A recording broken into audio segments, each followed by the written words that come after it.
Hey spicy coders, welcome to my channel spicy sauce code. నేను మీ జాను. ఈ వీడియోలో దాల్ కిచడీ పర్ఫెక్ట్గా రావాలంటే పక్కా కొలతలతో ఎలా చేయాలో చూపిస్తాను. ఈ రెసిపీకి కావాల్సిన ఇంగ్రీడియంట్స్: 2 స్పూన్స్ ఆయిల్, 2 స్పూన్ గీ, ఉప్పు, కారం, పసుపు, జీలకర్ర, ఆవాలు, 1/2 కప్ పెసరపప్పు, 1/2 కప్ ఎర్ర కందిపప్పు, 1/2 కప్ కందిపప్పు, 1 కప్ బియ్యం, 2 నాటు టమాటాలు, 1 ఉల్లిపాయ, 2 కరివేపాకు రెబ్బలు, చిన్న ముక్క అల్లం, 4-5 రెబ్బల ఎల్లిపాయలు, 2 ఎండుమిర్చి, ఒక 2-3 పచ్చిమిర్చి, లాస్ట్లో కొద్ది కొత్తిమీర.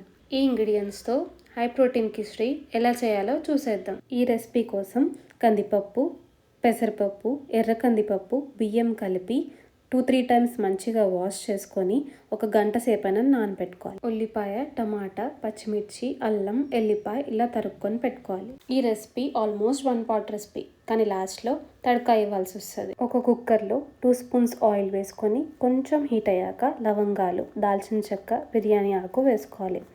ఆయిల్ మరీ ఎక్కువ హీట్ అవ్వకూడదండి, లేకపోతే లవంగాలు పేలుతాయి.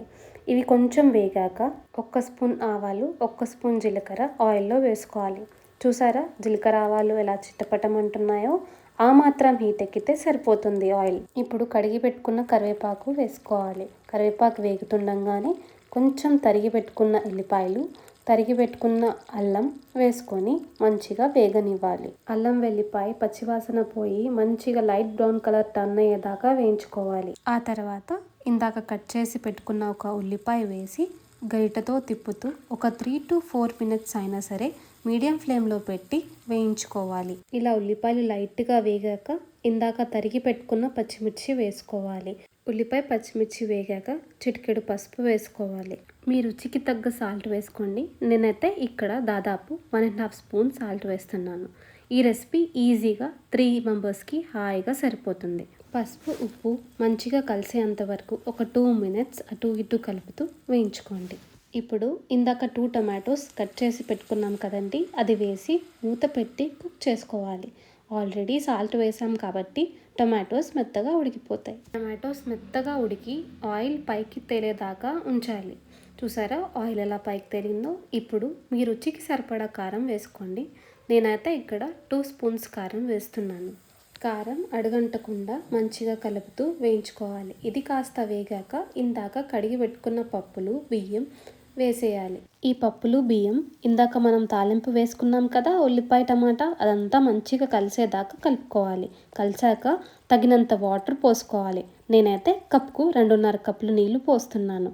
కుక్కర్కి మూత పెట్టి మినిమం 2 to 3 విజిల్స్ వరకు ఉడికించుకోవాలి. ఆ తర్వాత విజిల్ అంతా పోయి మూత తీసాక ఆల్మోస్ట్ అన్నం, పప్పులు మంచిగా ఉడికి ఉంటాయి. ఇక్కడ వాటర్ కన్సిస్టెన్సీ కొంచెం గట్టిగా ఉంది కదా, కొంచెం జారుగా ఉంటే తినడానికి బాగుంటుంది. అందుకే కొంచెం వాటర్ పోసుకొని కన్సిస్టెన్సీ చెక్ చేస్తూ వాటర్ యాడ్ చేసుకోండి. నేను ఇక్కడ చూపించిన కన్సిస్టెన్సీలో ఉంటే కరెక్ట్గా సరిపోతుంది. కొంచెం ఉడుకు పట్టాక కొత్తిమీర వేసుకొని దింపుకోండి.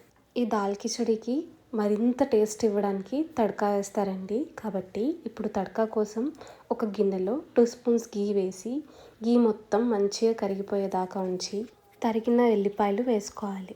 ఎల్లిపాయలు కొంచెం వేగగానే ఎండుమిర్చి వేసుకోవాలి. ఎండుమిర్చి కూడా కాసేపు మంచిగా వేయించుకోండి. ఆ తర్వాత కొంచెం కాశ్మీరీ రెడ్ చిల్లీ పౌడర్ కానీ ఆయిల్స్ కొంచెం కారం కానీ తడకాలో వేసుకొని 2 to 3 సెకండ్స్ ఉంచి దింపేయండి. మీరు ప్రోటీన్స్, కార్బోహైడ్రేట్స్, ఫైబర్స్ ఇవన్నీ పుష్కలంగా దొరికే ఒక రెసిపీ కోసం చూస్తుంటే ఖచ్చితంగా మీరు దాల్ కిచడీ ట్రై చేయాలి. ఈ రెసిపీ తిన్నాక కడుపు నిండుగా అనిపిస్తుందండి. చిన్నపిల్లలు కూడా చాలా ఇష్టంగా తింటారు. దాకా మనం చేసుకున్న తడకా వేసుకోండి. ఆ తర్వాత 1 to 2 టీ స్పూన్స్ గీ వేసుకొని ఆ వేడి మీద గీ చూసారా ఎలా కరుగుతుందో? ఈ రెసిపీని మసాలా పాపడ్ కాంబినేషన్తో తింటే చాలా బాగుంటుందండి. దాల్ కిచడీలో నిమ్మకాయ పచ్చడితో కానీ మామిడికాయ పచ్చడితో కానీ తింటే రుచి బ్యాలెన్స్ అవుతుందండి, చాలా బాగుంటుంది. ఈ రెసిపీ కంఫర్ట్ ఫుడ్లా ఉంటుందండి. సో ఖచ్చితంగా మీరందరూ ట్రై చేసి నాకు కమెంట్ చేయండి. ఈ వీడియో నచ్చితే ఖచ్చితంగా సబ్స్క్రైబ్ చేసుకోండి.